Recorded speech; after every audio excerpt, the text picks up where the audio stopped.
వినాయకుడంటే భౌతికంగా మనకు కనిపించే ఆకారం మాత్రమే కాదు, ఆయన అవతారం, రూపం, స్వభావం వెనుక ఉన్న ఆంతర్యాలు ఎన్నో. ఆ వినాయకుని అవతారాలు, ఆరాధన, ఆధ్యాత్మిక రహస్యాలను తెలియజేసేదే నేటి పరమార్థం.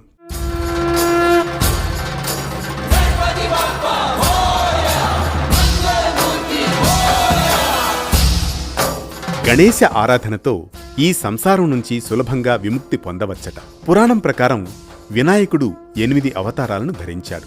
వాటిలో లంబోదరుడు, వికటుడి అవతారం గురించిన ఆంతర్యాలను ఇప్పుడు తెలుసుకుందాం.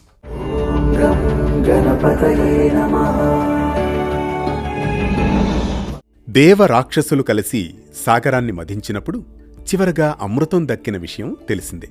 ఈ అమృతాన్ని రాక్షసులకు కాకుండా చేసేందుకు విష్ణుమూర్తి మోహిని అవతారాన్ని ధరిస్తాడు. మోహిని రూపంలో ఉన్న విష్ణుమూర్తిని చూసిన శివునికి కూడా మనసు చలించిందట. కాని ఎప్పుడైతే విష్ణువు తన నిజరూపంలోకి వచ్చాడో శివుడు భంగపడి క్రోధితుడవుతాడు. ఆ క్రోధం నుంచే క్రోధాసురుడు అనే రాక్షసుడు జన్మించాడు. ఆ క్రోధాసురుడు సూర్యదేవుని ఆశీస్సులతో మహాబలవంతుడయ్యాడు. క్రోధాసురుడు ప్రీతి అనే కన్యను వివాహమాడతాడు.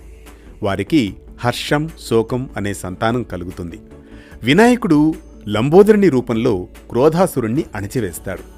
క్రోధం ఎప్పుడూ తాను ఇష్టపడిన దానికోసం వెంపర్లాడుతూ ఉంటుంది. ఆ వెంపర్లాటలో గెలిస్తే హర్షం, ఓడితే శోకం అనే ఉద్వేగాలు కలుగుతాయి. ఇదే లంబోదర వృత్తాంతంలోని అంతరార్థం.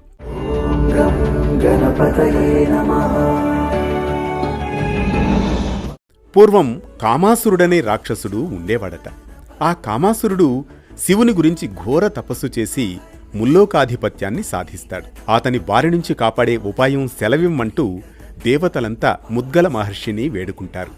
అంతటా ఆ ఋషి తదేక దీక్షతో ఓంకారాన్ని జపిస్తూ ఉంటే గనుక ఆ గణేశుడు ప్రత్యక్షమై వారి కష్టాన్ని తీరుస్తాడని సెలవిస్తాడు. ముద్గలని ఉపాయం పాటించిన దేవతలకు గణేశుడు వికటునిగా ప్రత్యక్షమవుతాడు. గణేశుని రూపు కాస్త భిన్నంగా ఉంటుంది. అది ఒక్కోసారి ఓంకారాన్ని కూడా తలపిస్తుందని చెబుతారు.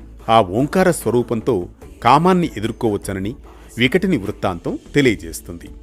ఇది లంబోదరుడు, వికటుడు అనే విఘ్నేశ్వరుని అవతారంలోని వైభవం. మరో భక్తి రాగం, ధర్మ దీపంతో మళ్లీ కలుద్దాం రేపటి పరమార్థంతో.